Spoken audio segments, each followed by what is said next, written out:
मां कर्म फल हेतुर्भु माते संगोस्तु कर्मणि। हे केशव, तुम्हारे कहे अनुसार यदि फल प्रारब्ध ने अपनी मर्जी से देना है तो फिर प्राणी को कर्म करने की आवश्यकता ही क्या है? कर्म करने की आवश्यकता क्या है, यह जानने से पहले यह तो जान लो कि प्रारब्ध क्या है, प्रारब्ध कैसे बनती है। हे केशव, प्रारब्ध क्या है उसे जानने में क्या मुश्किल है? यह तो सीधी सी बात है कि जो भगवान की इच्छा है वही मनुष्य का प्रारब्ध होती है। नहीं अर्जुन, नहीं, यह धारणा सत्य नहीं है। क्यों सत्य नहीं है? क्योंकि मैं किसी के प्रारब्ध नहीं बनाता, ना मैं किसी प्राणी के कर्म अथवा कर्म फल के हिसाब में दखल देता हूं। इसलिए प्राणी की प्रारब्ध बनाने में मेरा कोई हाथ नहीं होता। फिर कौन बनाता है प्राणियों का प्रारब्ध? प्राणियों के अपने कर्म।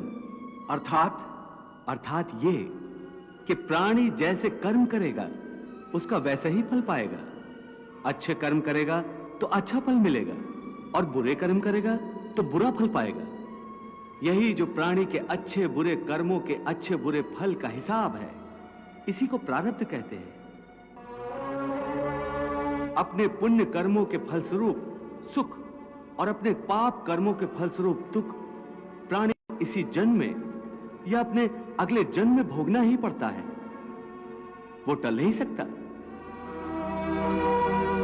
इसलिए अकर्मण्य हुए बिना निरंतर अपने धर्म के अनुसार कर्म करते जाओ और मन में यह पक्का विश्वास रखो कि जिस नियत के साथ तुम कर्म करोगे उसी नियत के अनुसार तुम्हें फल अवश्य मिलेगा।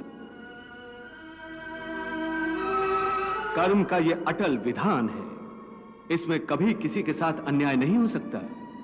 हे अर्जुन, प्राणी का कोई भी कर्म नष्ट नहीं होता, मनुष्य को अपने हर कर्म का फल अवश्य मिलता है। इस तरह प्राणी के कर्मों के अनुसार उन कर्मों का फल हर मनुष्य के प्रारब्ध में लिख दिया जाता है। इसी कारण हर जन्म में मनुष्य अपने ही कर्मों के बंधनों में बंध जाता है। इसी कर्म के बंधन में बंध जाने के कारण मनुष्य आवागमन अर्थात जन्म जन्मांतर के चक्रव्यूह में फंसा रहता है और उसे मोक्ष प्राप्त नहीं हो पाता। कर्म के बंधन से आवागमन या जन्म जन्मांतर का क्या संबंध है? मनुष्य अपने एक जन्म में जो कर्म करता है उन कर्मों के फल के रूप में पाप और पुण्य दोनों ही होते हैं। कभी पाप अधिक होते हैं तो कभी पुण्य।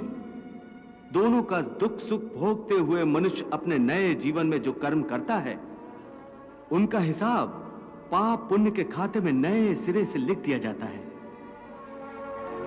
इस तरह इन नए कर्मों को भोगने के लिए एक और नया जन्म लेता है और जन्म जन्मांतर का यह सिलसिला लगातार चलता रहता है और मनुष्य की आत्मा का अपने परमात्मा से मिलन नहीं होता, जिसे मोक्ष कहते हैं। हे कृष्ण, इसका अर्थ तो यह हुआ कि मोक्ष प्राप्त करने के लिए मनुष्य को पाप और पुण्य से बचने के लिए कोई कर्म ही नहीं करना चाहिए, सारे कर्मों का त्याग करके सन्यासी बन जाना चाहिए। कोई भी मनुष्य अकर्मण्य नहीं हो सकता, कर्म तो उसे हर स्थिति में करना पड़ता है। परंतु सन्यासी तो कर्म का त्याग तो करते ही हैं।